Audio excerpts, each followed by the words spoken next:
La première ministre britannique Theresa May a répondu sans enthousiasme à des questions parlementaires hebdomadaires provenant d'une opposition railleuse.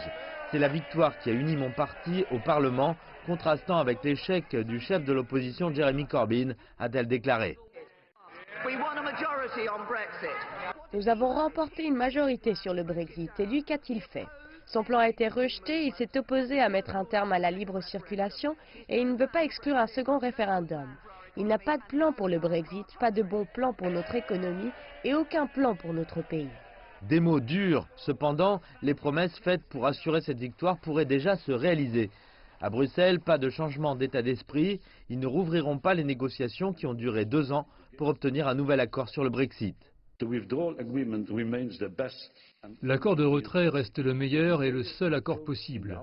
Les débats et les votes à la Chambre des communes ne changeront pas cela. L'accord de retrait ne sera pas renégocié.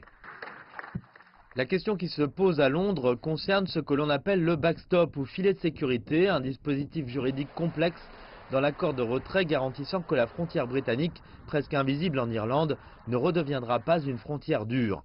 Pour la République irlandaise au sud, aucune alternative viable n'est proposée.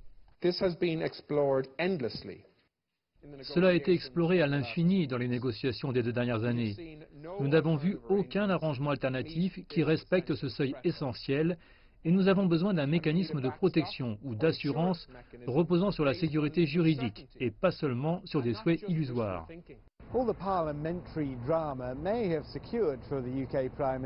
Tout le drame parlementaire aurait pu assurer à la Première ministre à court terme au moins une certaine unité politique du parti au Parlement.